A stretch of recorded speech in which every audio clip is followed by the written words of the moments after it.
కీర్తనలు 22వ అధ్యాయం మొదటి నుంచి చివరి వరకు చదువుతుంది. నా దేవా, నీవు నన్నేల విడనాడితివి. నన్ను రక్షింపక, నా ఆర్తధ్వని వినక నీవేళ దూరంగా నున్నావు.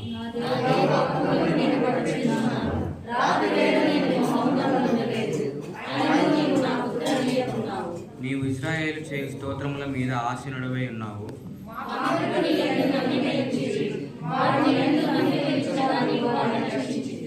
వారు నీకు మొరపెట్టి విడుదల నొందిరి. నీ యందు నమ్మిక ఉంచి సిగ్గుపడకపోయిరి.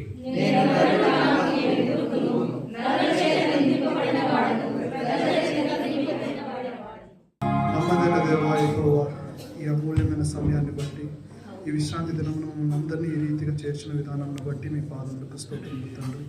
ఈ దినం వరకు తండ్రి మీరు మేడలు చూపిస్తున్న శాశ్వత ప్రేమ, మీ అపారమైన కృపను బట్టి, మీరు దయచేస్తున్న ప్రతి ఈవెనను బట్టి తండ్రి, మీ కృపలో మమ్మల్ని అందరినీ జ్ఞాపకం చేసుకున్నందుకు మీ పాదములకు లేని స్తోత్రములు తండ్రి.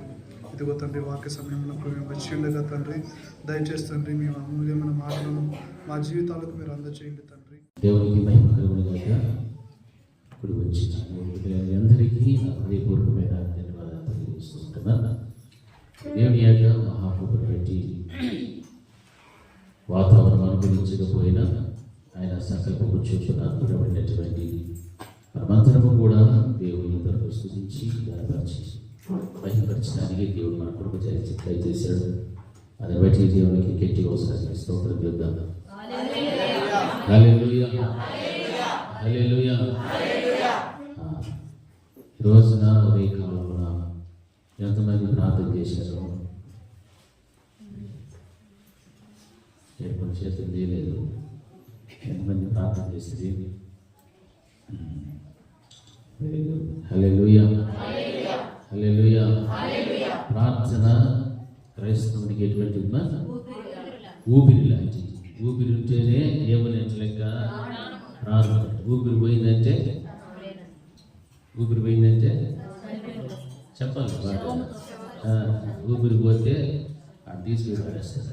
ఊపిరి ఉండేంతవరకే మనకు విలువ, ఊపిరి ఉండేంతవరకే మనం చూస్తాం, వింటాం, నడుస్తాం, కూర్చుంటాం, తింటాం, అన్నీ చేస్తాం. అవునా కదా? మరి ఊపిరి లేనటువంటి జీవితం ఎక్కడో అట్లా ప్రార్థన లేని జీవితం కూడా ఏమైపోతుంది అంటే అది చనిపోతుంది. అంటే శరీరం బ్రతికుండొచ్చు, కానీ ఆత్మ అనేటువంటిది చనిపోతుంది. ఆత్మను మనం ఏం చేసుకోవాలంటే బ్రతికించుకోవాలి. మరి మన జీవితంలో ప్రార్థన అనేటువంటిది చాలా చాలా ప్రాముఖ్యమైనటువంటి, విశ్వాసకి ఉండాల్సిన ప్రాథమికమైనటువంటి ఒక అలవాటు ఏమిటిదంటే ప్రార్థన. మొట్టమొదటి ప్రార్థన అంటే దేవునితో మనము మాట్లాడటం, సహవాసం. దేవుడితో మాట్లాడితేనే కదా. ఇప్పుడు ఇందాక ఒక మాట పాడు, నువ్వు మాట్లాడితే మేలైనా. దేవుడు రోజు మాట్లాడుతున్నాడు, వాక్యం ద్వారా మాట్లాడుతూ ఉన్నాడు. నువ్వు మాట్లాడుతున్నావు ప్రార్థన చేసి, మళ్ళా నువ్వు మాట్లాడితే నాకు మేలయ్యా అంటే దేవుడు మాట్లాడేటప్పుడు నువ్వు వినలేదు కాబట్టి నైనా నువ్వు మాట్లాడు, నువ్వు మాట్లాడు నాకు మంచిది, నువ్వు దర్శించు నాకు మంచిది అని చెప్పాడు. అంటే ఏడన్న గుడ్డోళ్ళ ఉండాలి. దేవుడు ప్రతి వారంలో 2-3 సార్లు మీ ఇంట్లోకి వచ్చినప్పుడు ఎక్కడ పడితే అక్కడ దేవుడు మాట్లాడుతున్నాడు లేదా? దాసుల ద్వారా మాట్లాడుతున్నప్పుడు నీ బ్రతుకు మారలేదు కాబట్టి ఇంకా మాట్లాడు అంటే మాట్లాడి ఆడిపోతానే గాలిపోతాను. మాట్లాడే మాటలు పట్ల నిర్లక్ష్యం చూపెడుతున్నారు కాబట్టి ఇంకా నువ్వు మాట్లాడుతున్నాడు. కొన్ని సంవత్సరాల నుంచి మాట్లాడుతున్నాడు దేవుడు. ఈ రోజు కాదు, నిన్న కాదు, మొన్న కాదు, సంవత్సరాల నుంచి నువ్వు దేవుడిని నమ్ముకున్నప్పటి నుంచి, రక్షణ పొందుకున్నప్పటి నుంచి మాట్లాడుతూనే మాట్లాడుతూ ఉన్నాడే కానీ లోపడేటువంటి స్థితి లేదు. కాబట్టి ఇంకా దేవుడు నాతో ఏమీ మాట్లాడలే, దేవుడు నాతో ఇంకా ఏమీ మాట్లాడలే, ఇంకా ఏమీ దర్శించలే అని భ్రమలో జీవిస్తూ ఉన్నాడు. మరి మాట్లాడుతూ ఉన్నాడు అనేటువంటి వాళ్ళ విశ్వాసంతో ఒకసారి చెప్పండి హల్లెలూయా. మరి మాట్లాడినప్పుడు మనం ఏం చేయాలా? మరి ఎంతమంది లోపడుతున్నారు? లోపడలేదు అని అంటే ఏమి లేదని ఆయన మాటలు లేదు, మనకు గౌరవం లేదు. దేవుని మాటలు అంటే నిర్లక్ష్యం, దేవుని మాటలు అంటే లెక్కలేదు.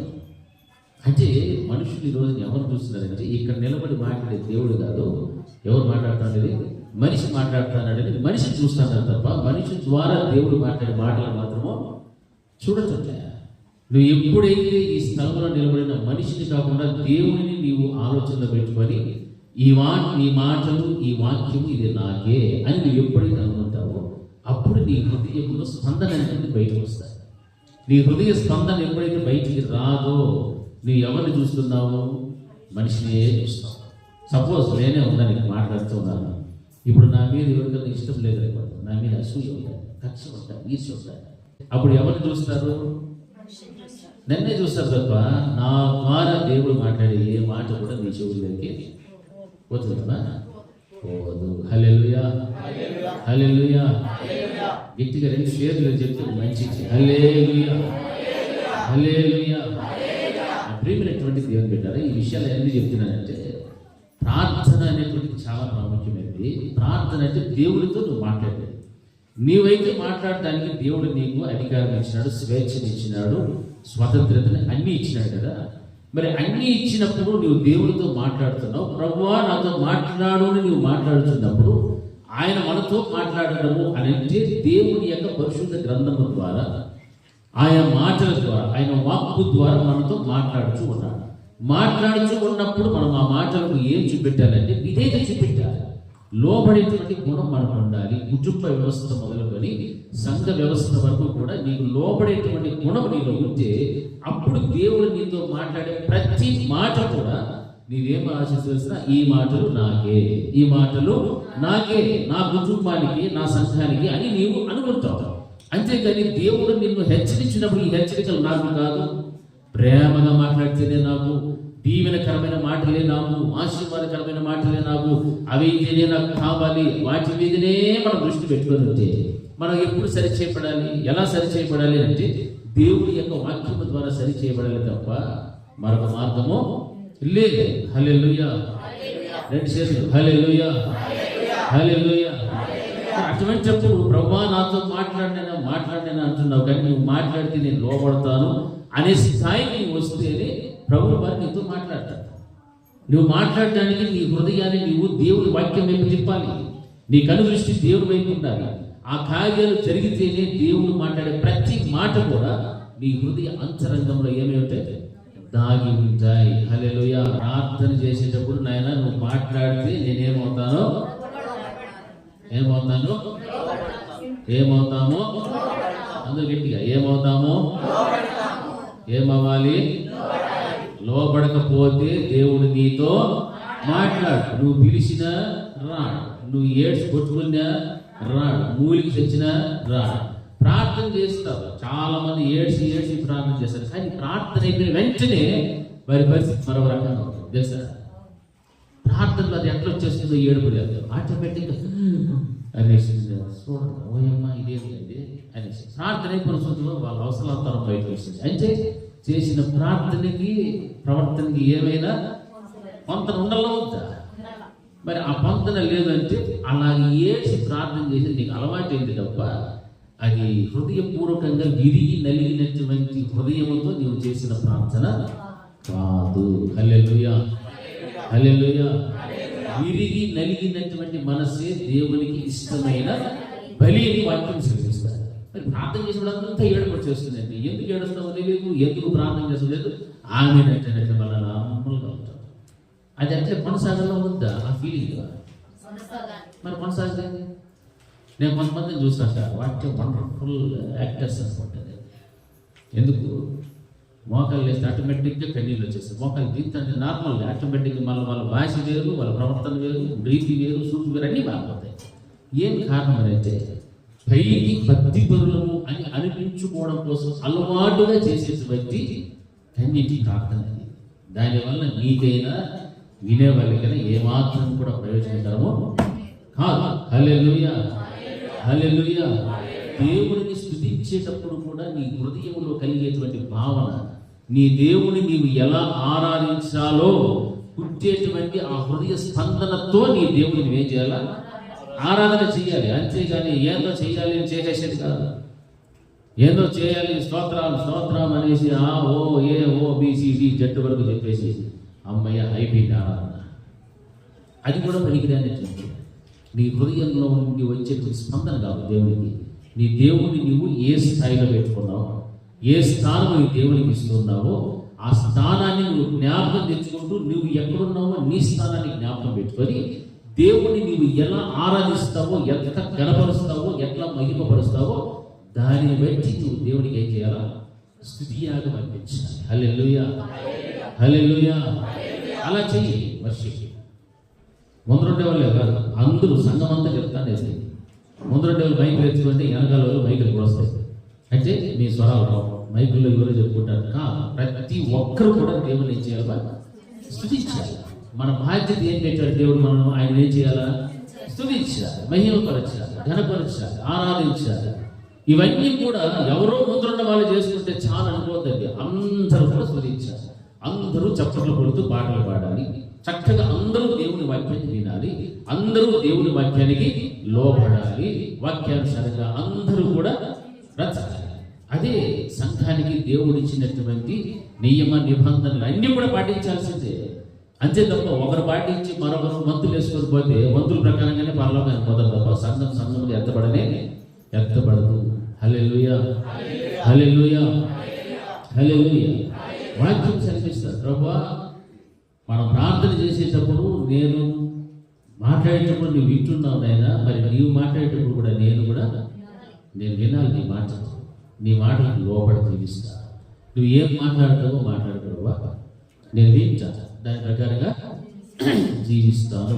ఈ మనస్తత్వం ఎప్పుడు వస్తుందంటే నువ్వు మంచి ప్రార్థనా పరురాలు అయినప్పుడు, నిజముగా దేవునికి మొరపెట్టినప్పుడు మాత్రమే ఆ వాక్ అనేటువంటిది నీలో ఫలించగలుగుతాది. హల్లెలూయా. చూడండి, పరిశుద్ధ గ్రంథంలో మత్తయి సువార్త 14వ అధ్యాయంలో 22వ వచనంలో ఒక మాట చదువుకుందాం. 14:22.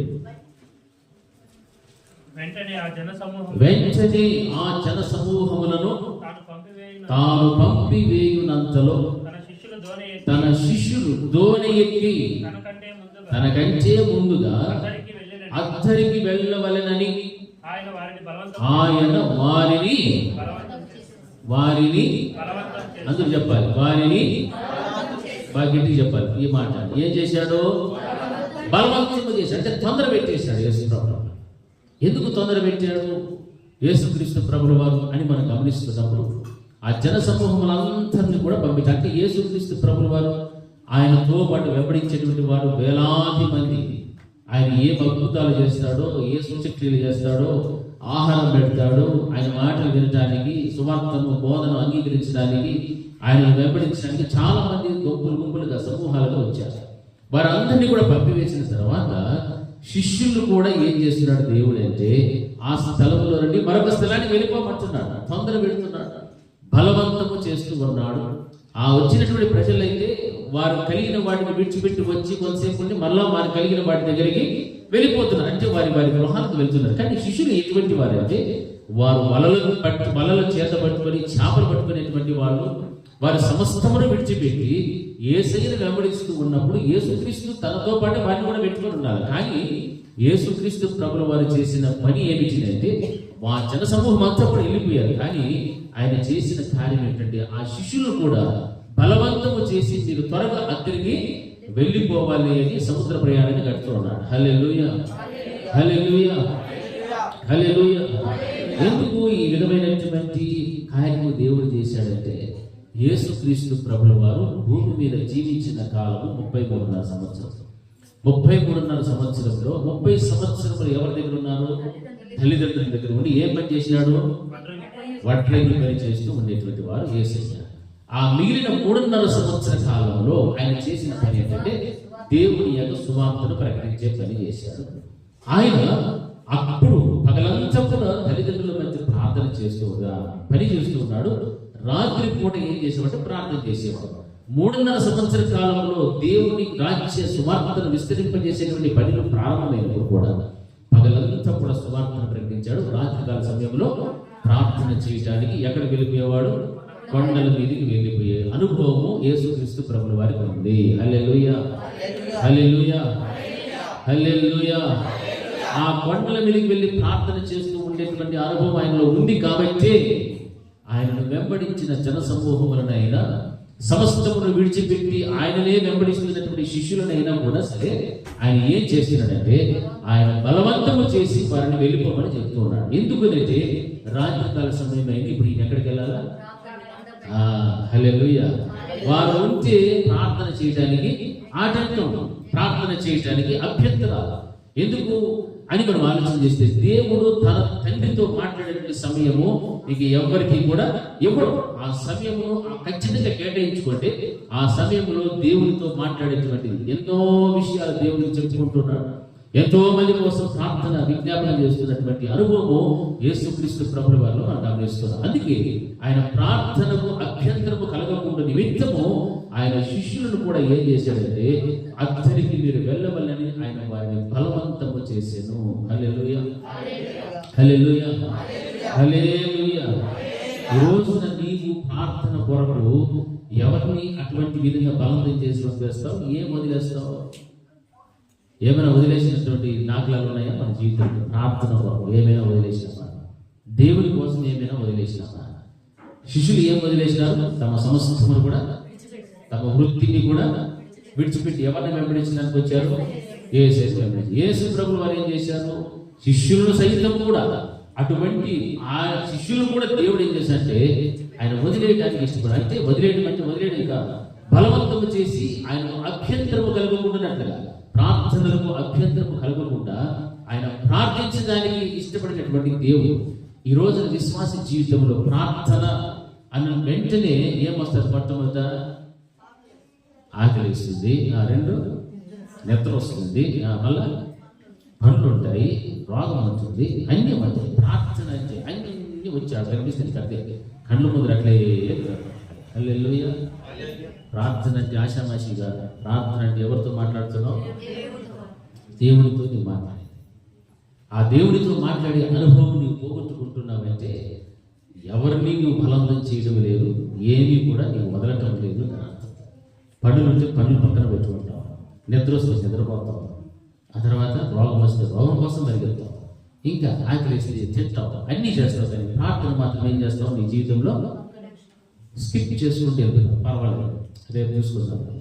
రేపు అదే పరిస్థితి, మన్నాడు చేద్దాం అదే పరిస్థితి, అవతల మన్నాడు అదే పరిస్థితి. పూర్తిగా జీవితంలో ఏం పోగొట్టుకుంటాం?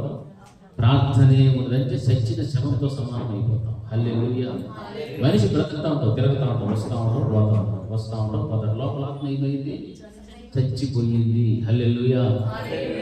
రెండు చేతులు హల్లెలూయా, ఇంకా బాగా హల్లెలూయా.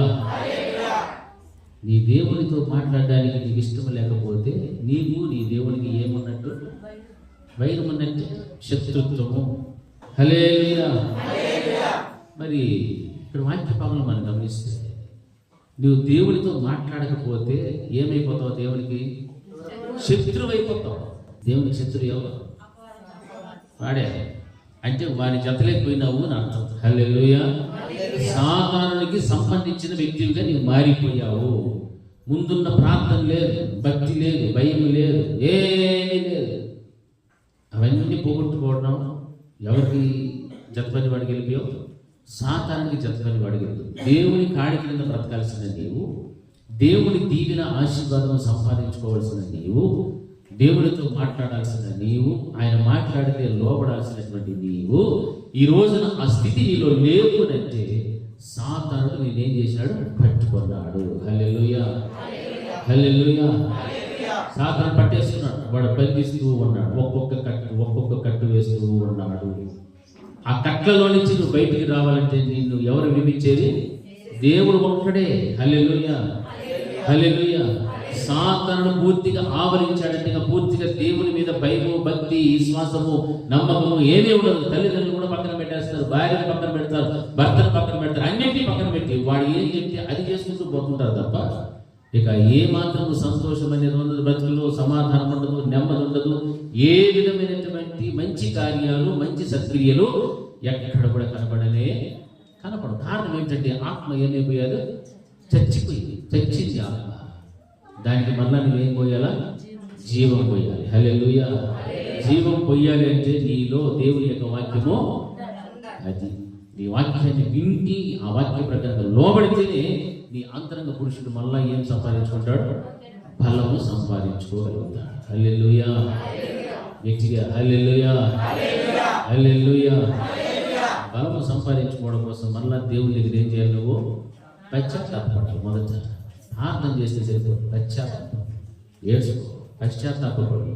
ప్రభువా, నేను చేసేది తప్పు, నాలో ఉన్న బలహీనతలన్నింటినీ కూడా తీసివేయి. నీతో నేను మాట్లాడినా శత్రువులాగా నేను అయిపోయా, దోషిలాగా నేను నిలబడ్డాను ప్రభువా అని దేవుని ఎంత పశ్చాత్తాపడి ప్రార్థన చేసుకుని క్షమాపణ పొందిన తర్వాత మరలా నీలో ఉన్న అంతరంగ పురుషునికి నీవేం పోసుకోవచ్చు? నీ దేవుని వాక్యం ద్వారా జీవం అనేటువంటిది మరలా నీలోకి వస్తాయి. హల్లెలూయా, హల్లెలూయా. అలాగని దేవుడు ఎవరిని విడిచిపెట్టేటువంటి మాత్రమో కాదు. ఆయన చిత్తము, ఆయన సంకల్పము ఏవైతే ఉన్నదో ప్రతి మనుషుని ఎడల, ప్రతి విశ్వాసి ఎడల దాన్ని ఖచ్చితంగా దేవుడు నెరవేరుస్తాడు. అంతేకాని విడిచిపెట్టేటువంటి పని మాత్రము లేదు. ఎక్కడికి అంత పాతాళంలోనికి వెళ్ళిపోయిన అక్కడిని జుట్టు పట్టుకొని లాక్కొని వస్తాడు, బయటకు వస్తాడు. హల్లెలూయా. ఏమన్నా ఎక్కడున్నాడమ్మా? అగాధ భూగర్భ జలాల్లో నుంచి అక్కడి నుంచి మొరపెట్టాడు, ప్రభువా నేను మరలా నీ యొక్క సన్నిధిని చూడగోరుచున్నాను. అక్కడి నుంచి పశ్చాత్తాపంతో ప్రార్థన చేస్తే ఆ నుంచి దేవుడు పట్టుకొచ్చి మరలా యాడేసాడు. హల్లెలూయా, హల్లెలూయా, హల్లెలూయా. అలాగని నన్ను ఎవరు చూడలే అనేసి మన ఇష్టానుసారంగా మనం అడుగులు వేస్తూ ప్రవర్తన మారి మన జీవితాన్ని నాశనం చేసుకుంటే ఒక రోజున దేవుడు ఒకే ఒక దెబ్బ వేస్తాడు. ఆ దెబ్బ ఎవరిని తట్టుకోగలరా? యెహోవా చేతిలో పడుట, యెహోవా చేతిలో పడుట బహు భయంకరము, భయంకరము. హల్లెలూయా. దేవుని చేతిలో పడకుండా ఉండాలంటే దేవునితో మనకు ఏముండాలా? సంబంధం ఉండాలి. ఆయన చేతిలో పడేదానికి ఆయనతో సంబంధం ఏమైనా తేడా ఉంది అని మీకు డౌట్ రాదు. ఆయన చేతిలో పడేది వేరు, ఆయనతో మాట్లాడేది వేరు. హల్లెలూయా. దేవుడు ఎప్పుడు ప్రేమ స్వరూపి అనుకోద్దండి. ఎప్పుడు ప్రేమనే చూపెడతాడు, ఎప్పుడు ఆశీర్వాదం ఇస్తాడు. ఆయన చేతిలో పడితే నలిపేస్తాడు. హల్లెలూయా, హల్లెలూయా. గట్టిగా హల్లెలూయా. ఆయన చేతిలో పడాలని ఉందా? ఆయనతో మాట్లాడాలని, ఆయనతో మాట్లాడాలని ఉంటే ఆయన చేతిలో పడడానికి కలిగిన కారణాలు ఏవైతే నీలో ఉన్నాయో అవన్నీ కూడా ఈరోజు ఏం చేయాలి? నువ్వు ఏం చేయాలా? తీసివేయకపోతే భయంకరము. హల్లెలూయా. ఆయన చేతిలో పడకుండా ఉండేదానికి ఎన్నో ఉన్నాయి లోపాలు, బలహీనతలు ఉన్నాయి, పాపం ఉంది, శాపం ఉంది. వాటన్నిటిని కూడా నువ్వు ఏం చేయాలి? విడిచిపెట్టాలి. విడిచిపెట్టేది నీ దేవునితో నువ్వు ప్రార్థన చేస్తావు. అభ్యంతరకరమైనవి ఏవైతే నీ బ్రతుకులో ఉన్నాయో, ఆటంక పరిస్థితులు ఏవైతే నీ జీవితంలో ఉన్నాయో వాటన్నిటిని కూడా నువ్వేం చేయాలా? తీసివేయాలి. హల్లెలూయా. పౌలు ఏమని చెప్పాడు? పాపుల్లో ఆయన ఏమన్నాడు? మరలా నన్ను పోలే మీరు నడుచుకోమని చెప్పి పౌలు గారు ఏమంటున్నారు? పాపుల్లోకి నేనే పూర్వం. హల్లెలూయా.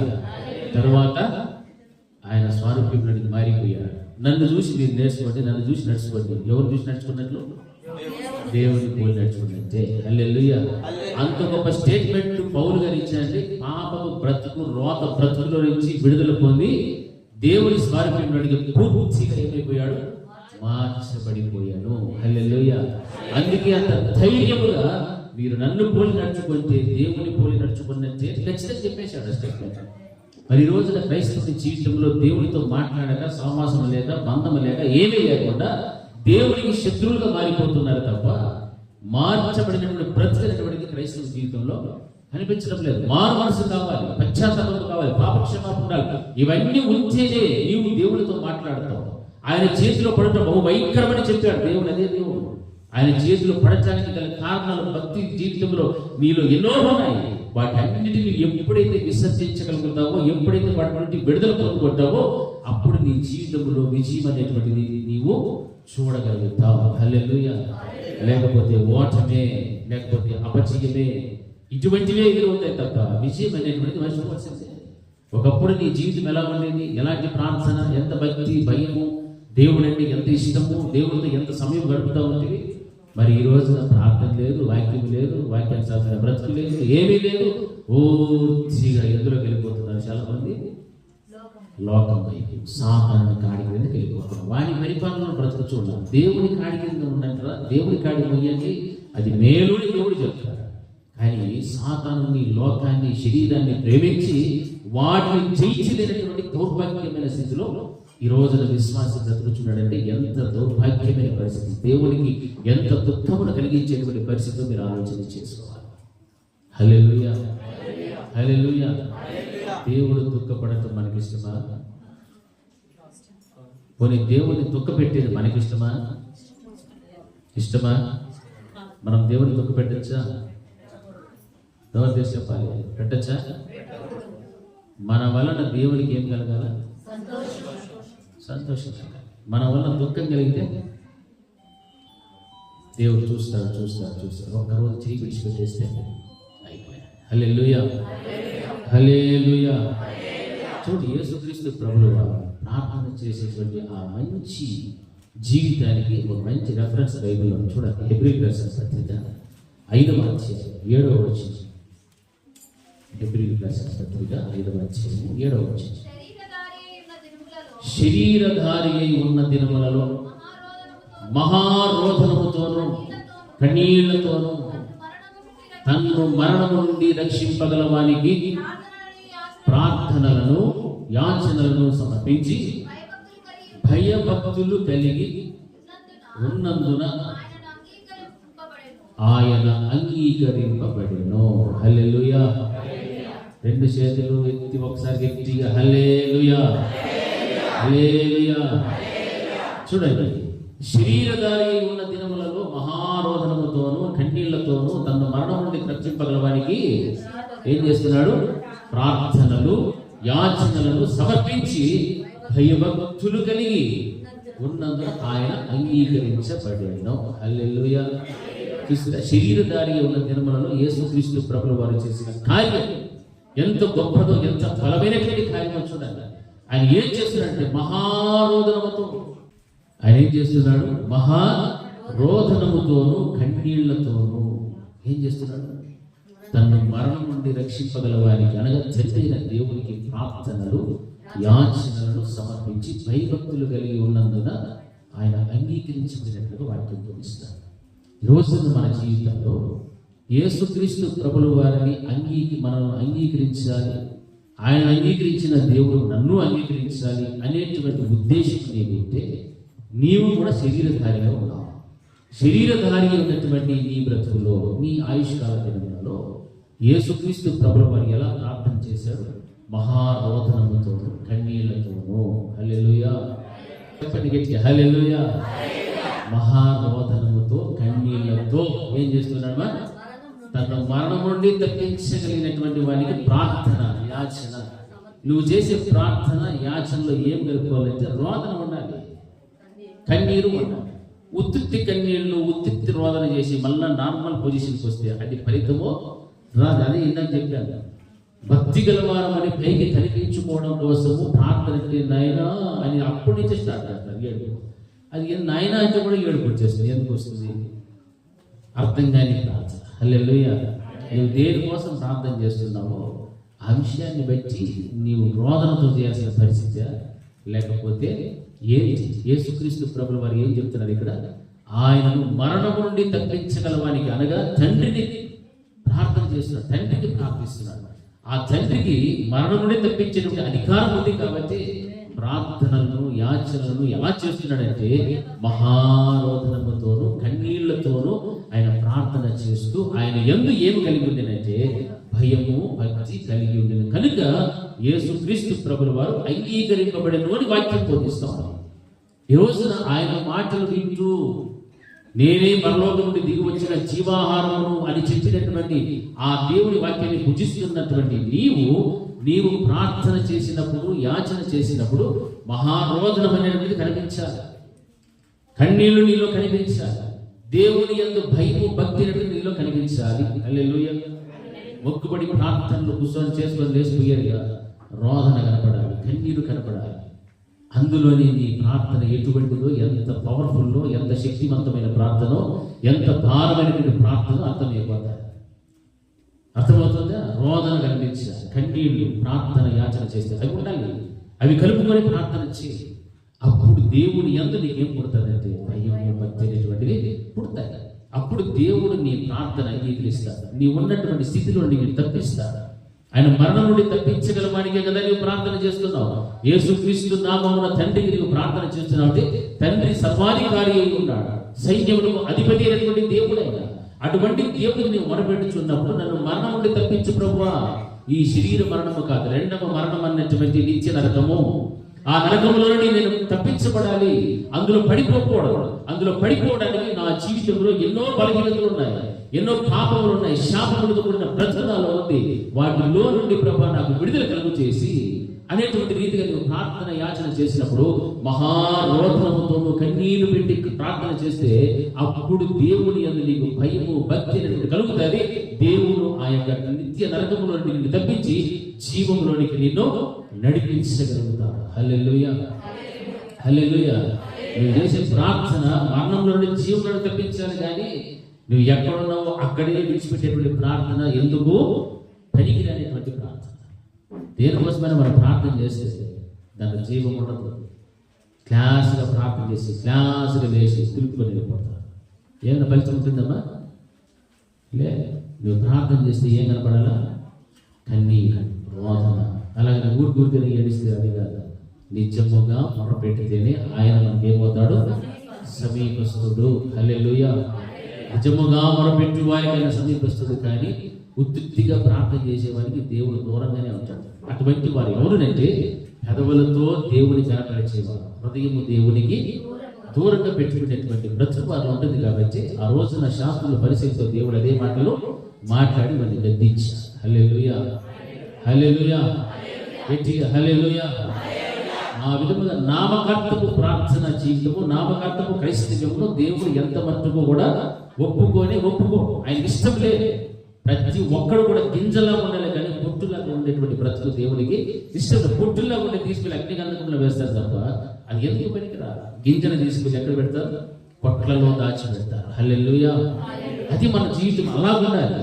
అందుకే యేసుక్రీస్తు ప్రభువు ఎట్లాంటి ప్రార్థన చేస్తున్నాడంటే అటువంటి ప్రార్థన ఈరోజు మన జీవితంలో నటించేటువంటి ప్రార్థనలు ఏమైనా ఉన్నాయేమో ఆలోచన చేయాలి.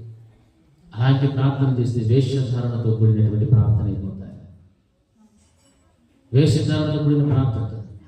ఒక్కోసారి మనం మనుషులను ప్రేమించి ప్రార్థన బలి చేస్తాం. ఎవరి గురించి అని చెప్తే వాళ్ళ గురించి ఎంత కూడా ప్రార్థన చేస్తాం.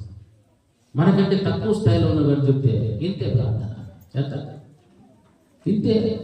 మరి వాళ్ళు మనుషులే, వీరు మనుషులే. అంటే నువ్వు ఏం చూస్తున్నావు? వాళ్ళ స్థితిగతులు చూస్తున్నావు, స్టేటస్ చూస్తున్నావు, వీరి స్టేటస్ చూస్తున్నావు. తప్పు. అలా చేయకూడదు.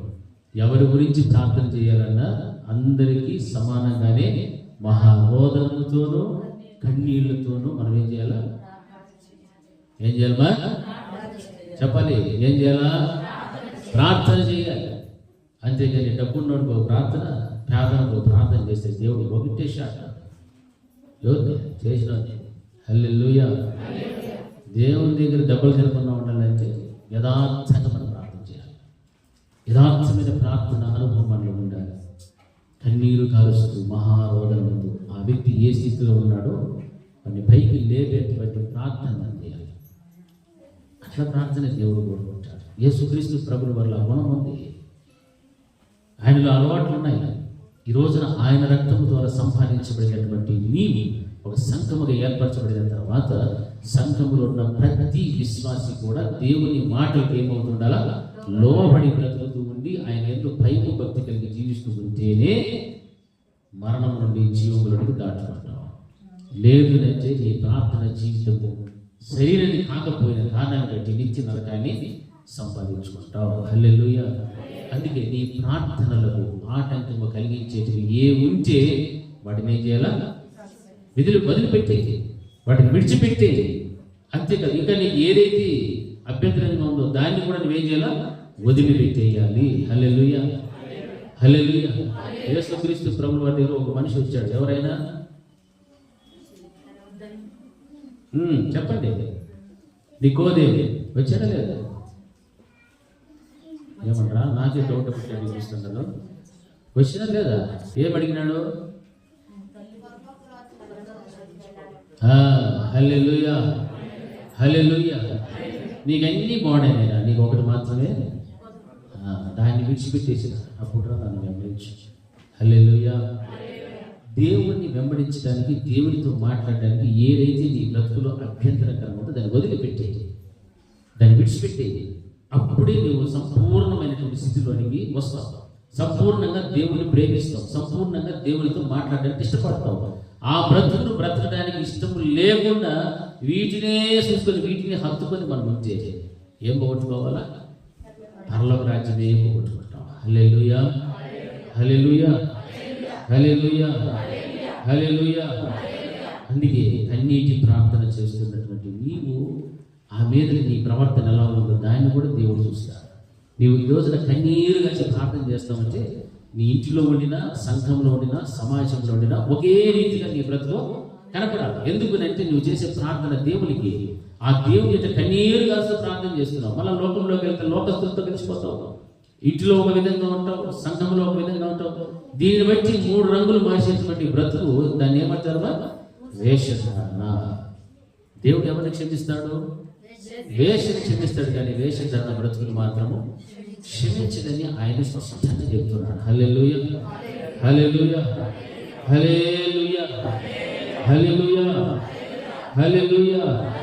చూడండి, యోహాను రాసిన పత్రికలో 6వ అధ్యాయం 15వ వచనం ఒకసారి చదవండి.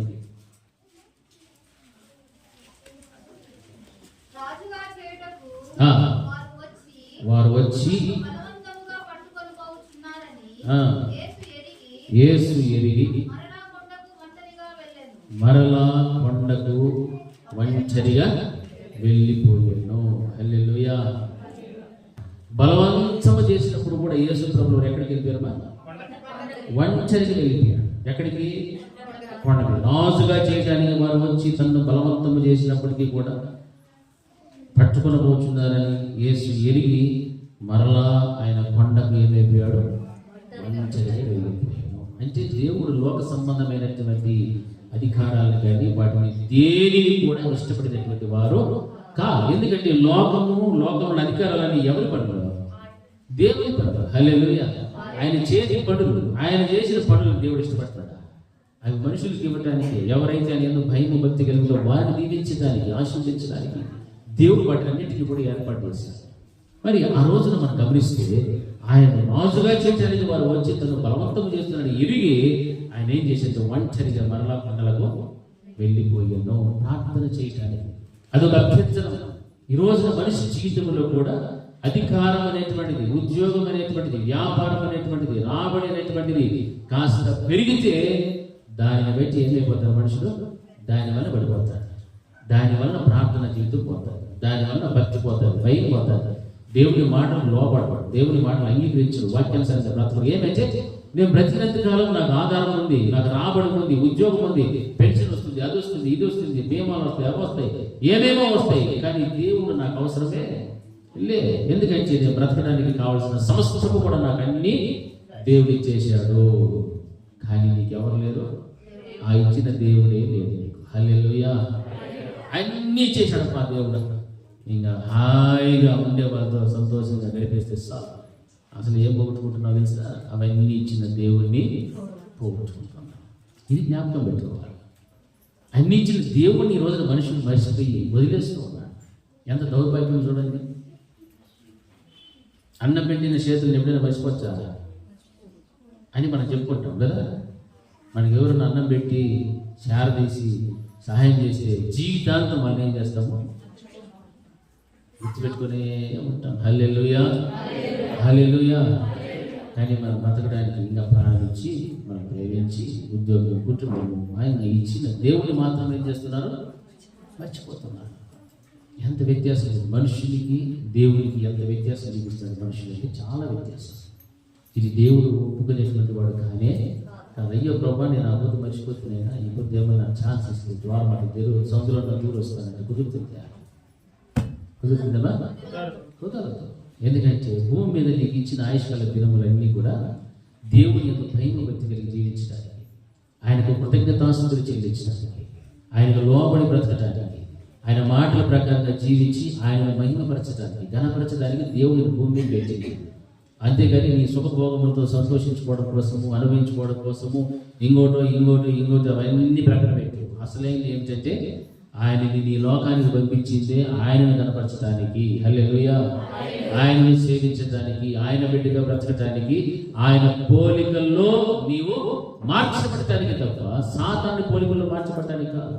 సాతాను వల్ల శత్రువులుగా మార్చబడటానికి అయితే కాదు. సాతానికి కాడి కింద వాడి పరిపాలనలో బ్రతకడానికి అయితే దేవుడు నేను ఈ స్థలంలోనికి తీసుకురాలేదు. వాడిని కాడి కింద బతికే వాళ్ళు చాలా మంది ఉన్నారు లోకంలో, వాడిని అనుసరించే వాళ్ళు చాలా మంది ఉన్నారు. కానీ నిన్నే దేవుడు ప్రత్యేకించుకొని ఈ స్థలంలో తీసుకొని వచ్చాడు అంటే నీకంటూ దేవుడు ఒక ప్రణాళిక వేసి పెట్టుకున్నాడు. ఒక ఆలోచన ఉంది దేవునికి. ఆ ఆలోచనను, ఆ ప్రణాళికను నువ్వు ఎంత మాత్రము కూడా మైమరిచి బ్రతకకూడదని దేవుడు తన వాక్కు ద్వారా ప్రతి క్షణము కూడా నీ మనసాక్షితో మాట్లాడుతూనే ఉన్నాడు. దేవుడు నీతో మాట్లాడుతున్నాడు. వినాల్సిన బాధ్యత నీది, గ్రహించాల్సిన బాధ్యత నీదే, దాని ప్రకారంగా లోబడి బ్రతకాల్సిన బాధ్యత కూడా నీదే. హల్లెలూయా. మాట్లాడే దేవుడే లోపడతాడా? లేదు. ఆయన ఏం మాట్లాడితే వినేటువంటి వారు ఏమేం చేయాలో ఆ మాటలకు లోబడి జీవించాలి. హల్లెలూయా. అందుకే నీ ప్రార్థన జీవితం ఎప్పుడైతే సన్నగిల్లుతూ వస్తుందో, ప్రార్థన జీవితం ఎప్పుడైతే లోపిస్తూ వస్తుందో, కొరతైన బ్రతుకు నీలో ఉంటుందో, ఆ కొరతను బట్టి లోపించిన నీ ప్రార్థన జీవితం బట్టి నీవు దేవునితో ఏ మాత్రం కూడా సంబంధం లేకుండా శత్రువుగా మార్చబడిపోతున్నావు. హల్లెలూయా. ఈ అత్యంత పరిచయలు ఎన్నున్నాయో వాటన్నిటిని కూడా నీవు విడిచిపెట్టడంలే, వాటిలో నేను బయటకు రావడంలే. అవి విడిచిపెడితేనే నీ ప్రార్థన జీవితం ఫలవంతంగా మార్చబడతాయి. నీ ప్రార్థన వలన నీవు చేసే ప్రార్థనలో మహారోదన, కన్నీళ్లు అనేటువంటివి బయటకు వస్తాయి. అప్పుడు నీవు చేసిన ప్రార్థనలు, యాచనలు వీటిని కలుపుకుంటూ నీవు ప్రార్థన చేస్తూ ఆయన ఎందుకు భయభక్తి కలిగి బ్రతుకుతూ ఉన్నావంటే ఆయన నిన్ను అంగీకరించేటువంటి స్థితిలోనికి నీవు వెళ్ళిపోతావు. హల్లెలూయా, హల్లెలూయా. ఆయన అంగీకరించే స్థితి ఏమిటో తెలుసా? మరణము నుండి జీవములోనికి వెళ్ళటమే. మరణములో నుండి జీవములో అంటే నరకములో నుండి నిత్య జీవమన్న పరలోకానికి నీవు చేర్చబడటానికి నీ తండ్రిన దేవుని ఏం చేస్తాడంటే అంగీకరించుకుంటాడు. హల్లెలూయా, హల్లెలూయా, హల్లెలూయా. యేసుక్రీస్తు ప్రభువు వారు తన సౌభాగ్యాలను, సంతోషాలను అనుభవించడానికి ఏమైనా ఒక్కసారి ఆలోచన చేశాడా?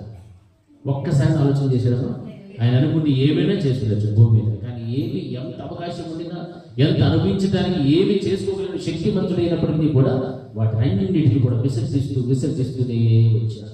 కొండల మీదకి వెళ్ళిపోయాడు ప్రార్థన చేసుకోవడానికి. పగులంతా కూడా సువార్తను ప్రకటించాడు. ఇది దేవుడు చేసినటువంటి కార్యం. ఆయన చేసినట్టు సువార్త పరిచయం జీవించిన 3.5 సంవత్సర కాలంలోనే ఆయన దేవుని రాజ్య సువార్తలో పనిచేసిన ఈ కాలంలోనే అంత గొప్ప గొప్ప కార్యాలు దేవుడు చేశాడు. మరి ఈ రోజున విశ్వాస జీవితంలో మన ఏ రీతి బ్రతకాలి? ఆయనలో ఉన్నటువంటి ప్రార్థన జీవితము, ఆయన చేసిన ప్రార్థనలు, యాచనలు ఏమి కలుపుకొని ఆయన ప్రార్థన చేశాడు. ఒక్కనాడైనా మనం ఆలోచించాలి. ప్రభువా నీవు మాట్లాడితే నేను లోబడాలి. హల్లెలూయా. నేను బ్రతకలేను, నేను చచ్చిపోతాను కదా, నువ్వు మాట్లాడితే నేను లోబడాలి. లోబడితేనే నీకు భయము, భక్తి రెండు ఉంది దేవుడు గ్రహిస్తాడు. ఆయన మాట్లాడినా పోతాడు, నీ ఇష్టం వచ్చిన తృప్తి పడిపోతా ఉంటే ఏమైనా ఫలించకుండా. హల్లెలూయా, గట్టిగా హల్లెలూయా. ఇప్పుడు నేను హల్లెలూయా అని చెప్పి మీరందరూ ఏం చేసినారు? ఎందుకు?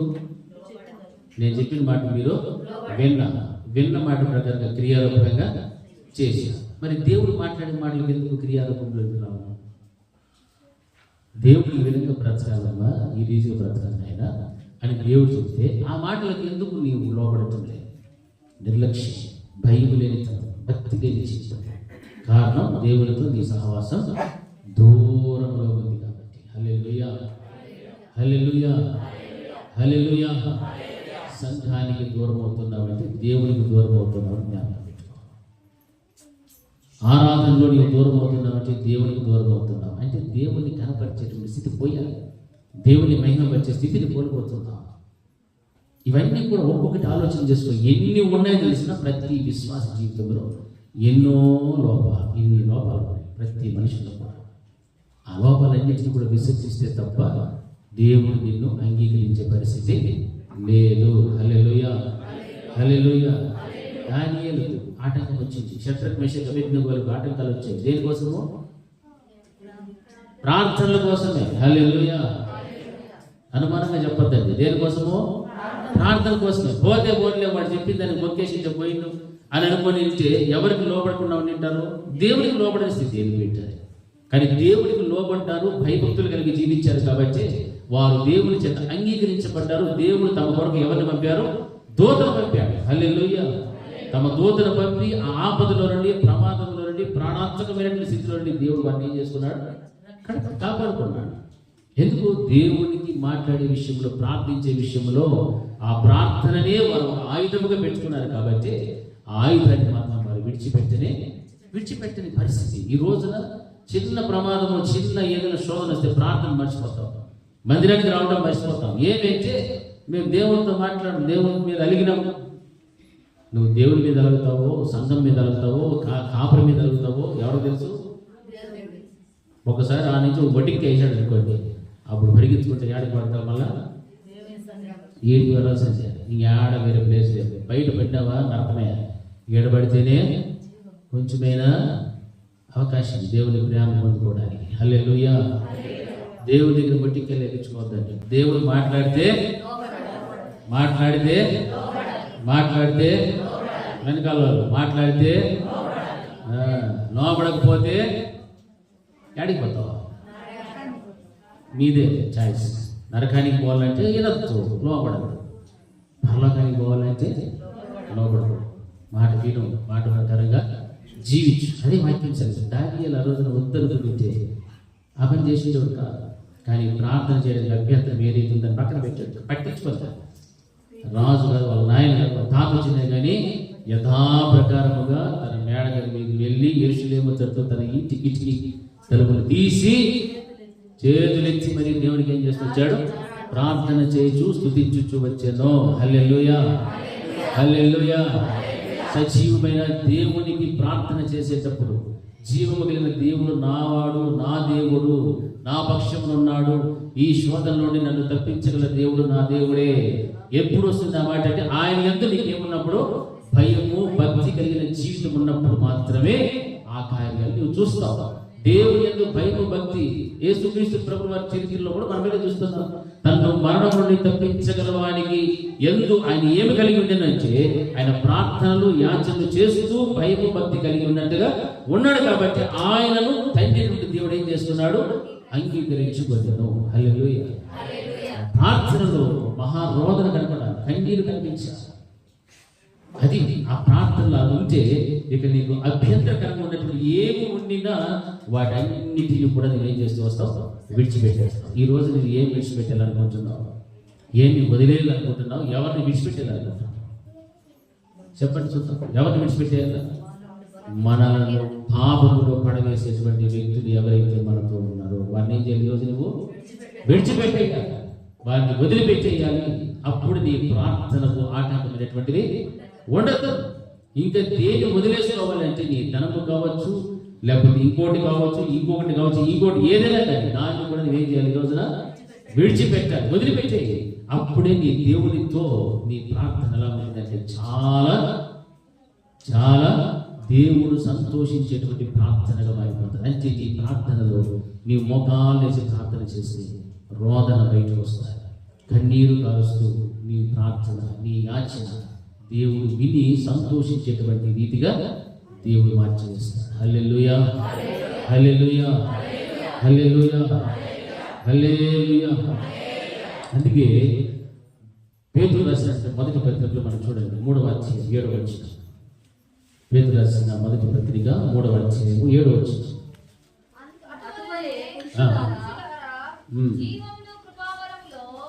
అటువలే పురుషుల జీవమను మీ భార్యలు మీతో పాలివారై ఉన్నారని, ఎక్కువ బలహీనమైన ఘటనని భార్యను సన్మానించి మీ ప్రార్థనలకు అభ్యంతరము కలుగుకున్నట్లు జ్ఞానము చొప్పున వారితో కాపురం చేయండి. హల్లెలూయా. ఇక్కడ పురుషుల గురించి ఒక మాట చెప్తున్నా. ఏమిటంటే అటువల్లనే పురుషులారా జీవమను కృపావరములో మీ భార్యలు మీతో పాటు ఏమి ఉన్నారు? పాలివారి ఉన్నారు. మీ భార్యలు ఎవరు దేంట్లో పాలివారి ఉన్నారు? జీవం అనేటువంటి కృపావరములో పాలివారి అంటే నిత్య జీవానికి వెళ్ళడానికి మీతో పాటు మీ భార్యలు కూడా పాలివారి ఉన్నారు. కాబట్టి వారితో మీరు ఏం చేయాలంటే ఆ స్థితిని మీరు తెలుసుకొని ఎరిగి ఎక్కువ బలహీనమైనటువంటి ఘటమని మీ భార్యను మీరు ఏం చేయాలా? ఏం చేసుకోవాలా? మీరే చెప్తాను, మగవాళ్ళు చెప్పాలా? హల్లెలూయా. పెండ్లైన పురుషులు చెప్పండి, మీ భార్యలను ఏం చేయాలా? పురుషులు ప్రార్థన చేసేటప్పుడు వారికి అభ్యంతరము కలగకుండా నిమిత్తము వారిని ఏం చేయమంటున్నాడు? సన్మానించండి. హల్లెలూయా. మొట్టమొదటి పాయింట్ ఏమిటంటే, కారణం ఏమిటంటే మీ ప్రార్థనలకు అభ్యంతరము కలగకుండా ఉండాలంటే మీ భార్యలు బలహీనమైన ఘటమని ఏంటి మీరు వారిని ఏం చేయమంటారంటే సన్మానించి, హల్లెలూయా, వారితో జ్ఞానము చొప్పున మీరు ఏం చేసుకోవాలా? కాపం చేసుకోవాలి. హల్లెలూయా. నేను ప్రార్థన చేసుకోకపోతే ఇదే పరిస్థితి. ఇంట్లో కూడు కూడా పెట్టలేదు. నన్ను విడిచిపెట్టి నువ్వు ప్రార్థన పోతావు, నన్ను ప్రేమించలేదు, నన్ను సన్మానించలేదు, చెప్పా నీ కూడా నేను అన్నమో చేయను పెట్టను. హల్లెలూయా. హల్లెలూయా. మరి అట్లా ఉండకూడదు. మనం దేనికోసం ప్రయాసపడాలా? వీళ్ళు సన్మానించేస్తే మన ప్రార్థనకి ఏముండదు. అట్లనే భార్యల ప్రార్థన కూడా భర్తలు కొంతమంది కాదు, 100 మంది ఎలా ఉంటారు సార్? అభ్యంతరపరిచే వాళ్ళే ఉంటారు, ప్రార్థనలకు ఆటంకం కలిగి చేసే వాళ్ళే ఉంటారు. అప్పుడు వాళ్ళని కూడా మనం జస్ట్ బిస్కెట్ అట్లా వేసి సన్మానం చేసి ప్రేమ చూపించేసాం అనుకోవాలి. అప్పుడు ఏం చేస్తారు? వాళ్ళు కూడా మీకు సహకరిస్తారు. భార్య సహకరించినట్లే భర్త కూడా సహకరిస్తారు. హల్లెలూయా. అప్పుడు జ్ఞానం అనేటువంటి ఉంటుందా లేదా మనకి? ఈ జ్ఞానం లేకపోతే చాలా మంది కుటుంబాల్లో విషయం నేను ప్రార్థన వినండి, నా చేసుకో అంటాడు. అందుకే భర్తలకు ఖచ్చితంగా చెప్తున్నాడు. ఎందుకంటే ఇట్లాంటి భర్తలు చాలా మంది ఉన్నారు. 100 మంది భర్తలు అట్లాంటి వాళ్ళే. భార్యను హింసించి దూషించి ఏమేమో చేస్తూ ఉంటారు. కానీ స్త్రీలకు మాత్రం చాలా ఆసక్తి ఉంటుంది. మందిరానికి వెళ్ళాలి, కలుసుకోవాలి, ప్రార్థించాలి, మహిమపరచాలి, ఘనపరచాలి, చాలా ఉంటాయి. కానీ వీటన్నిటిని ఆశలన్నీ అడిగేసి చేసేసి మగవాళ్ళు చాలా మంది ఉన్నారు. అందుకే మీరు జ్ఞానము చొప్పునరానైనా మీ భార్యను మీరు ప్రేమించండి, వారిని సన్మానించండి. వారు బలహీనమైన ఘటములు, చాలా సున్నితమైనటువంటి స్వభావం కలిగిన స్త్రీలు, అటువంటి వారిని మీరు ప్రేమిస్తే, వారిని సన్మానిస్తే మీకు మీ ప్రార్థనలకు అభ్యంతరం లేకుండా మీకు సహకరించేటువంటి స్థితి వారిలో వచ్చేస్తుంది. హల్లెలూయా. హల్లెలూయా. హల్లెలూయా. అప్పుడే దేవుడు మీ ప్రార్థనలకు అభ్యంతరము కలగకుండానట్లు జ్ఞానము చొప్పున వారితో కాపురం చేసుకోవాలి. అది నేర్చుకోవాలి పురుషుడు. అంతేగాని భార్యను నొప్పిపెట్టి కొట్టి తిట్టి అది చేసి ఇది చేసి అనుమానపడి చంపి నాకి ఏమేమో చేసి మళ్ళీ పరిశుద్ధంగా బైబిల్ ఎత్తుకొని వస్తుంది. ఏమైనా ప్రయోజనం వచ్చిందా? ఉంటుందమ్మా? మిమ్మల్ని అడుగుతుందా? ఏమన్నా ఉంటుందా? ఏమన్నా నన్ను ఏం కడతామమ్మా? నాకు పెళ్ళి కాదు. Next in future. Hallelujah. Hallelujah. బాగా సంతోషంగా చెప్పండి మా. హల్లెలూయా.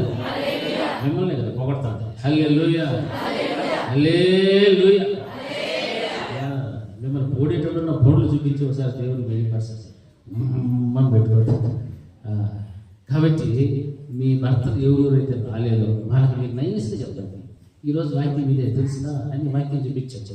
పేతురు రాసిన మొదటి పత్రిక 8వ అధ్యాయము 3-7 సూచనైనా మేము ఎటువంటి వాళ్ళమో ఒకసారి చూసుకోవాలి. మమ్మల్ని ప్రేమించి మమ్మల్ని సన్మానించి అట్లా మనం భార్యలను ప్రేమిస్తే సన్మానిస్తే వారు మన పరిచర్యకి ఎలా ఉంటారు? సహకరిస్తారు. ఆ సహకారం మనం పొందుకోవాలంటే వారిని ఏం చేయమన్నాడు? దేనికి ఈ విషయం చెప్తున్నాడు ఇక్కడ? అది జ్ఞాపకం పెట్టుకోవాలి. అట్లాగని వాళ్ళు ప్రేమించుకుంటా వాళ్ళని గణపరుచుకుంటా ప్రార్థన మానేసే పరిస్థితి మాత్రమో ఉండకూడదు. ప్రేమిస్తానే సన్మానిస్తానే వాళ్ళ చుట్టూనే తిరుగుతా ఉంటే ఏం మర్చిపోతాము?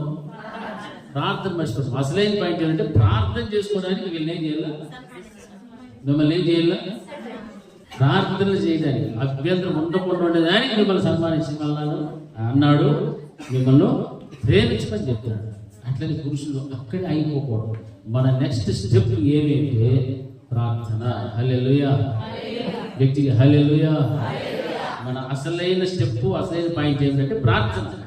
దానికి అభ్యంతరము భార్యలు కలిగించకూడదు. అదే రీతిగా పురుషులు కూడా కలిగించకూడదు. అంటే భార్యలు కూడా భర్తల దగ్గర అలాగే ఉంటే అప్పుడు చక్కగా జ్ఞానము చొప్పున ఒకరిలో ఒకరు కాపము చేసుకుంటూ ప్రార్థనలకు అభ్యంతరాలు అనేటువంటివే ఉండవు. హల్లెలూయా, హల్లెలూయా, హల్లెలూయా, హల్లెలూయా. ఆ విధంగా మనం బ్రతకాలి. అందుకే ప్రార్థన కోసం మన దేవుడిని విడిచిపెట్టాలా, ఏం వదులుకోవాలో వదిలేసుకోవాలి. ఎందుకంటే అవి ఏమై ఉంటాయి, నీకు అభ్యంతరాన్ని కలిగించేటువంటివి ఉంటాయి. అందుకే భార్య భర్తల మధ్య కూడా ఇటువంటి పరిస్థితులు వచ్చినప్పుడు ప్రమాదం అనేటువంటిది, అనగా ప్రమాదం అంటే అది కాదు, శోధన అనేటువంటిది రాకుండా ఉండడం కోసము వారి మధ్య దేవుడికి ఏర్పాటు చేసినటువంటి బంధాన్ని విడిపోనీయకుండా జ్ఞానం చొప్పున మీరు ఏం చేసుకోమంటున్నాడు, కాపురం చేసుకో. ఎందుకంటే నీ ప్రార్థనకు అభ్యంతరము ఉండకూడదు. అంటే ప్రార్థన విషయంలో దేవుడు ఎంత జాగ్రత్త చూపిస్తున్నాడు చూడండి. నీ ఒక సమయం దేవుడికి ఇచ్చావంటే ఆ సమయంలో ఖచ్చితంగా నీవు దేవుడితో ఏం చేస్తుండాలా, ప్రార్థన చేస్తూనే ఉండాలి. హల్లెలూయా. అది దేవుడికి కావాలి. నా బిడ్డ ఈ రోజు నీ టైంకి ప్రార్థన చేస్తాను, దేవుడు ఏదో చూస్తాడు. ఇప్పుడు పలానా ఇమ్మానుయేల్ సంఘంలో ఇంతమంది విశ్వాసులు అందరూ కూడా ఈ సమయంలో నాకేం చేస్తారు, ప్రార్థన చేస్తారు. హల్లెలూయా. ఆ రోజు మనం చేయలేదు అనుకోండి, దేవుడు వేచి వేచి వేచి చూసి వెళ్ళిపోతాడు. మరలా రోజు చేయలేదు అనుకోండి, చూస్తాడు, వెళ్ళిపోతాడు. ఇంకా చేయడేమో అని దేవుడు మనలో కూడా. హల్లెలూయా, హల్లెలూయా, హల్లెలూయా. చివరిగా వాక్యం చెప్పి ముగిస్తాను. సంఖ్యాకాండం 14 వచ్చేసి, సంఖ్యాకాండము 14 వచ్చేసి 7 వచ్చి చదవండి. యెహోవా మన యందు ఆనందించిన ఎడల ఆ దేశంలో మనల్ని చేర్చి దాన్ని మనకిచ్చును. అది పాలు తేనెలు ప్రవహించే దేశము. హల్లెలూయా, హల్లెలూయా. యెహోవా మన యందు ఆనందించిన ఎడల ఆ దేశములో మనల్ని చేర్చి దానిని మనకు ఇచ్చును. అది పాలు తేనెలు ప్రవహించు దేశము. 6వ వచనం చదువుకుంటూ వస్తే, అప్పుడు ఆ దేశమును సంచరించి చూచిన వారిలో నుండిన నూను కుమారుడు యెహోషువయు యెఫున్నె కుమారుడు కాలేబును బట్టలు చుట్టుకొని ఇశ్రాయేలుల సర్వ సమాజముతో, మేము సంచరించి చూచిన దేశము మిక్కిలి మంచి దేశము. హల్లెలూయా. మేము సంచరించి చూచి వచ్చిన దేశము మిక్కిలి మంచి దేశము. ఈ రోజున దేవుణ్ణి నీవు ఏం చేసే వ్యక్తిగా ఉండాలంటే ఆనందింప చేసేటువంటి వ్యక్తిగా నీవు ఉండాలి. హల్లెలూయా. వ్యక్తిగా హల్లెలూయా. దేవుని ఏం చేయాలమ్మా, ఎట్లా ఆనందింపజేయాలి? నువ్వు ప్రార్థనతో, ఆయనతో నువ్వు మాట్లాడే విధానాన్ని బట్టి మహారోధనముతో కన్నీళ్లతో ప్రార్థన యాచన నువ్వు చేస్తున్నప్పుడు ఆయన నీ యందు ఆనందించేటువంటి వాడే ఉన్నాడు. ఆయన నీ యందు ఆనందించేటువంటి దేవుడి ఉన్నప్పుడు నీవు ఏ విధంగా ఆశీర్వాదం పొందుతావంటే దేవుని వాక్యం సెలవిస్తుంది. నువ్వు దేశం కొరకు ఈ రోజున ప్రార్థన చేస్తున్న, ప్రభా దేశాన్ని కాపాడునైనా, దేశ పరిపాలకులను వారికి మంచి మనసును దయచేయి అని ప్రార్థన చేస్తున్నావా లేదా? చేస్తున్నావా లేదా? ప్రార్థన చేస్తున్నావు. కానీ నీ యందు దేవుడు ఆనందించేటువంటి స్థితి నీలో ఉంటే దేశాన్ని నీ చేతిలో పెడతాడు. హల్లెలూయా, హల్లెలూయా. నువ్వు ప్రార్థన చేస్తే తృప్తి పొందుకుంటావు, ఆనందిస్తావు. అదే దేవుడు నీ ప్రార్థన వల్ల ఆనందిస్తే దేశమే నీ చేతిలోనికి పెట్టడం లేదా?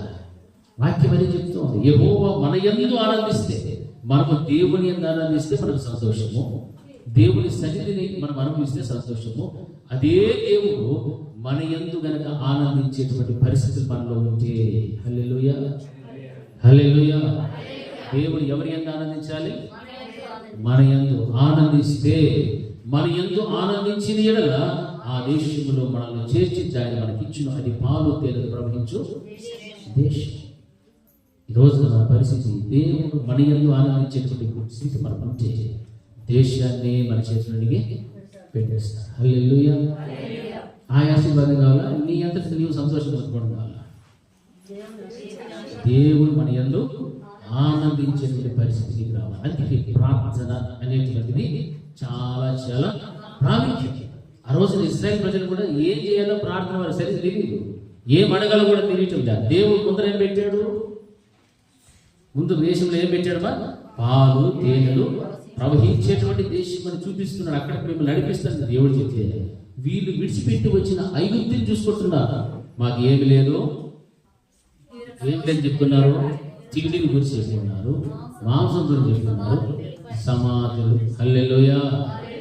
ఈ రోజు కూడా చాలా మంది సమాధుల కోసం ఎక్కడికెక్కడికో వెళ్ళి మెంబర్షిప్ తీసుకుంటారు. చచ్చిపోయి శవానికి యాడేస్తే ఏముంటుందా? క్రైస్తవ ఆచార సంప్రదాయాల ప్రకారంగా ఏం జరగాలనుకుంటారు? దహన క్రియలు అంత్యక్రియలు జరగాలి అనుకుంటారు. దరిద్రం యాడ వేస్తే ఆ శరీరానికి తెలుస్తుంది.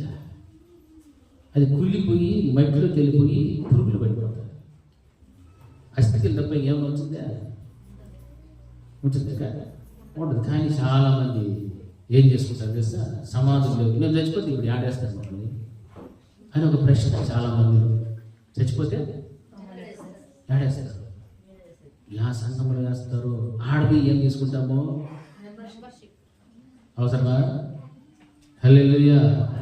బతుకుంటే కేకు, చచ్చిపోతే పెట్టి, ఇట్లా ఆఫర్లు కూడా చాలామంది ఇస్తారు ఈ మధ్య. హల్లెలూయా. క్రిస్మస్ ఒక కేక్, చచ్చిపోతే పెట్టి కేకు, కేకు పెట్టి. ఆ సంఘంలో ఉంది 16 మెంబర్షిప్ వేసే నెలకి ఎంత ఉందంట రాసుకో. ఏమైనా ఉపయోగం ఉంది, ఏమైనా అర్థం ఉంది దీంట్లో. హల్లెలూయా. ఉందా లేదా అర్థం? దీంట్లో అర్థం ఉందంట. ఇజ్రాయేల్ ప్రజలు చేసిన పనులే ఈ రోజున ఉన్న క్రైస్తవులు కూడా దేవుడు ముందేం పెట్టాడు? నీ యందు ఆయన ఆనందించే పరిస్థితి తెచ్చుకోమాట. నీ యందు ఆనందిస్తే దేశంనే నీ చేతిలో పెడతానంటున్నాడు దేవుడు. ఆ దేశం ఎటువంటిదంటే అట్లా ఇట్లా ఆశామాషి దేశం కాదు, పాలు తేనెలు ప్రవహించినటువంటి గొప్ప దేశము. హల్లెలూయా. వాక్యం అదే సెలవిస్తుంది, అది మిక్కిలి మంచి దేశము అంటున్నాడు. అటువంటి మంచి దేశంలో నేను అడుగు పెట్టి ఆ దేశాన్ని నీకు ఇస్తానంటే నీవు విడిచిపెట్టిన సమాధులు కావాలి, మాంసం కావాలి, ఉల్లిపాయలు కావాలి, కీరగాయలు కావాలి, అక్కడే మేము బతుకుంటే బాగుండి ఈ ఎడారులు మమ్మల్ని సంప్రేమ తీసుకొచ్చినావా అని మోషే మీద ఏం చేస్తున్నారు? తిరుగుబాటు చేస్తున్నారు. అందుకే అందరూ కూడా అరణ్యంలోనే చచ్చిరి. హల్లెలూయా. అలా అనౌన్స్మెంట్లు చేసే సంఘాలు కూడా పనికిరానిటువంటి. బతుకున్నంత కాలం కేక్ ఇస్తాము, చచ్చిపోతే పెట్టిస్తాము. కేకు పెట్టికి పడిపోయే విశ్వాసం చాలా మంది ఉన్నారు. హల్లెలూయా.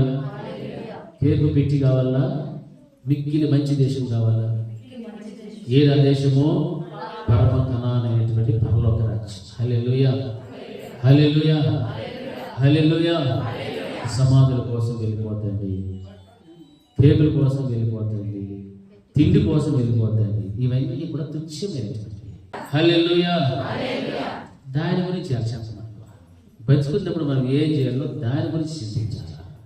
చచ్చిపోయిన తర్వాత కేక్ పెట్టిస్తారని, బతుకుంటే సంవత్సరానికి కేక్ ఇచ్చేస్తారని దాన్ని నమ్ముకొని బతికితే ఏమైనా దేవుని మాటకు లోబడినట్లా, దేవుని మాటకు విధేయత చూపించినట్లా. దేవుడు ఏమి చూసుకోమన్నాడా? ఎవరు కేక్ ఇస్తారో, ఎవరు పెట్టిస్తారో ఆ సంఘంలో ఉండమని చెప్పాడా? ఎవరికైనా ఈ నోరు సమాధానం చెప్తే నాకు చాలా సంతోషం. చెప్పాడా? అందరూ చెప్పండి. చెప్పాడా లేదా? మరి అట్లాంటి మనం ఎందుకు సమాధానం ఎత్తుకుంటున్నామంటే ఆ రోజున ఐగుప్తి ఆశలను విడిచిపెట్టినటువంటి ఇజ్రాయేలు ప్రజలను పోలి ఉన్నాము దాని అర్థం. హల్లెలూయా. నీవు లోబడితే తప్ప ఆ యొక్క అశాశ్వతమైనటువంటి సుఖభోగములన్నిటిని కూడా విసర్జించి నీ ప్రార్థనలకు, నీ దేవునితో నీకున్నటువంటి సహవాసానికి అభ్యంతరము కలుగు చేసేటువంటివి వాటిని అన్నిటిని కూడా నువ్వేం చేస్తావు? వదిలేసుకుంటావు. హల్లెలూయా. వాటిని విడిచిపెట్టేసుకుంటావు అంతే. ఈ లోకానికి సంబంధించిన వాటిని కనుక నీ హృదయంలో మనసులో పెట్టుకుంటూ నీ దృష్టి పైకి వెళ్ళదు. ఎన్నే తిరుగుతూ ఉంటుంది, కిందనే వెనుకున్న వాటిని మరిచి పైన వాటిపై మన దృష్టి ఉన్నది. దాని వ్యర్థమైన వాక్యం ఉంది. మనిషి రోజున దేవుని వాక్యానికి లోబడడం లేదు, కానీ సాంప్రదాయాలు, ఆచారాలు, సంఘ సంస్కారాలు వీటిని బట్టి వెంబడిస్తూ తన జీవితాన్ని ఏం చేస్తుంటే నాశనం చేసుకుంటాడు, పోగొట్టుకుంటున్నాడు. భక్తి అంతా కూడా పోగొట్టేసుకుంటున్నాడు. అది కాదు దేవుడు మనకు నేర్పించింది. నీవు ప్రార్థన కూర్చున్నప్పుడు నీ ప్రార్థనలు ఏమగల మహారోధన, కన్నీళ్ళు, నీవు చేసే ప్రార్థన, ఆచరణలు వీటిని కలుపుకొని ప్రార్థన చేస్తూ ఆయన యందు నీకేమన్నారంటే భయము, భక్తి కలిగిన జీవితం ఉండాలి. హల్లెలూయా. అప్పుడే నీ ప్రార్థనలకు అభ్యంతరము కలగనీయకుండా ఏవైతే ఉన్నవో వాటిని విడిచిపెడితేనే అప్పుడు దేవుడు నీ యందు ఏమవుతాడు? ఆనందిస్తాడు. ఆనందించి దేశాన్ని నీ చేతికి అప్పగిస్తాడు. హల్లెలూయా.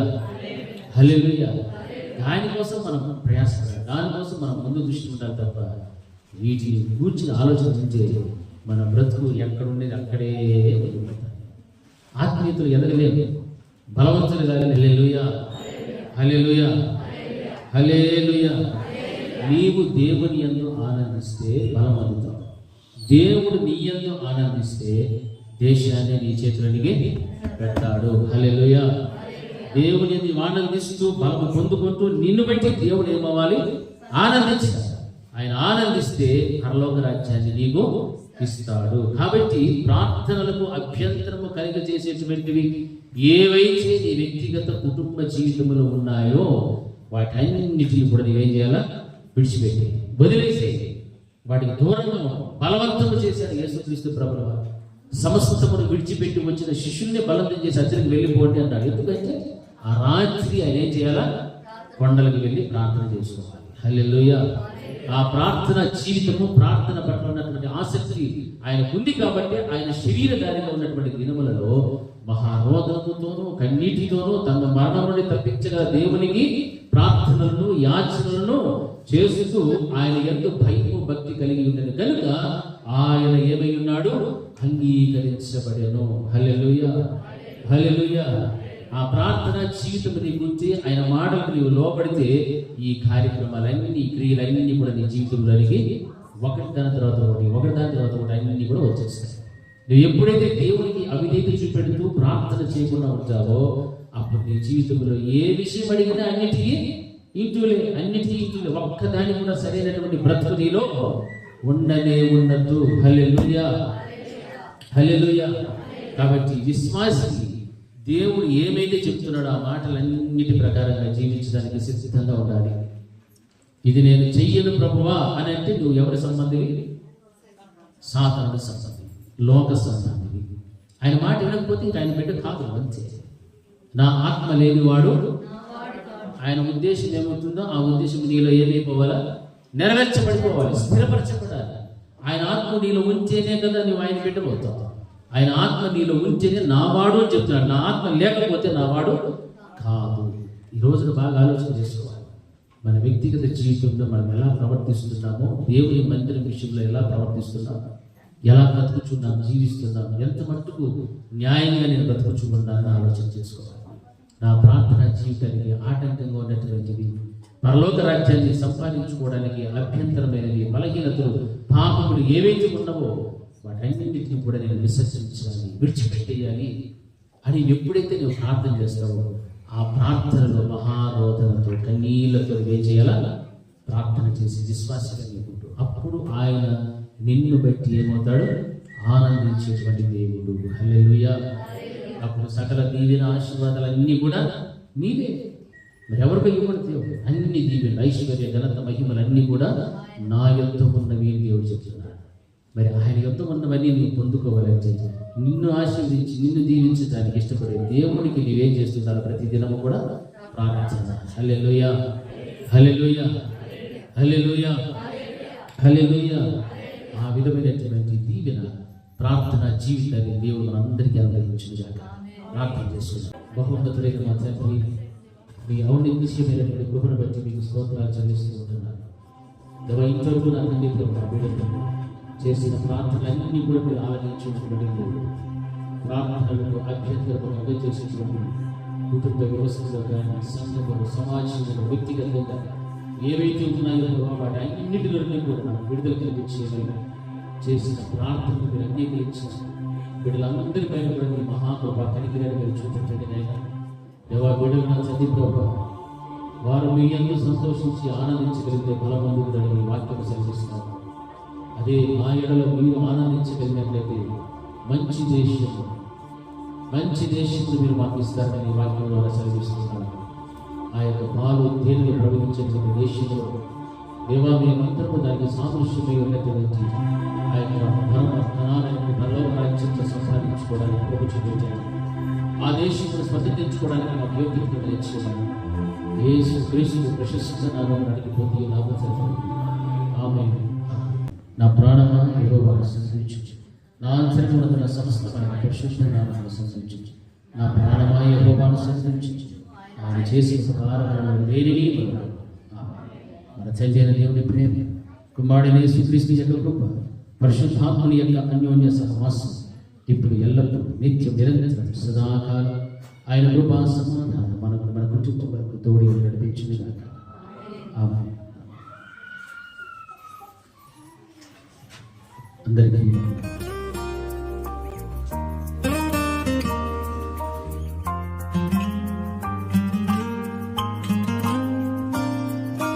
ప్రార్థన వలనే పయనము, ప్రార్థనే ప్రాకారము, ప్రార్థనే ప్రాధాన్యము, ప్రార్థన లేనిదే పరాజయం.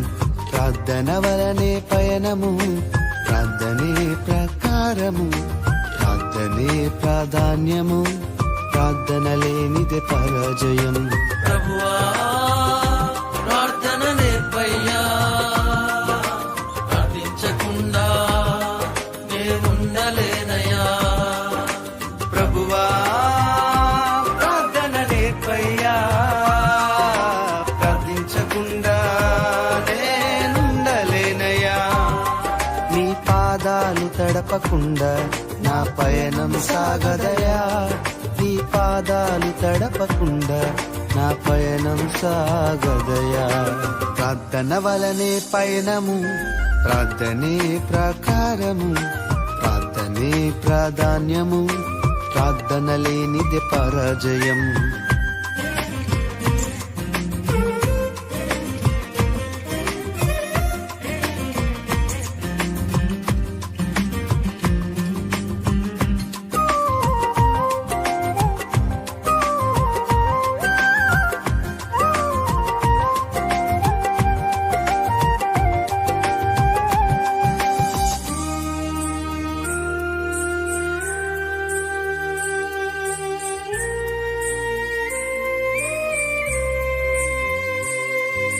మగమ పమ గరి గరి సని సని సని పమ ప.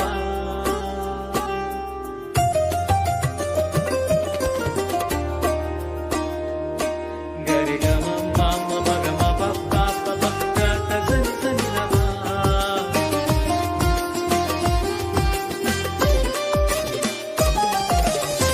ప్రార్థనలో నాటునది పెళ్ళగించుట అసాధ్యము, ప్రార్థనలో పోరాడునది పొందకపోవుట అసాధ్యము.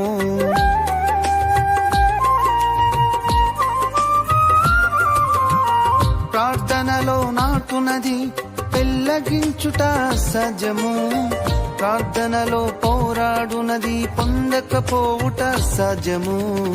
ప్రార్థనలో ప్రాకులాడినది పతనమౌట అసాధ్యము, ప్రార్థనలో ప్రాకులాడినది పతనమౌట అసాధ్యము. ప్రార్థనలో పదునైనది పని చేయకపోవుట అసాధ్యము, ప్రార్థనలో పదునైనది పని చేయకపోవుట అసాధ్యము. ప్రభువా ప్రార్థన నేర్పయ్యా, ప్రార్థించకుండా నేనుండలేనయ్యా. ప్రభువా ప్రార్థన నేర్పయ్యా, ప్రార్థించకుండా నేనుండలేనయ్యా. నీ పాదాలు తడపకుండా నా పయనం సాగదయా, నీ పాదాలు తడపకుండా నా పయనం సాగదయా. ప్రార్థన వలనే పయనము, ప్రార్థనే ప్రాకారము, ప్రార్థనే ప్రాధాన్యము, ప్రార్థన లేనిదే పరాజయం.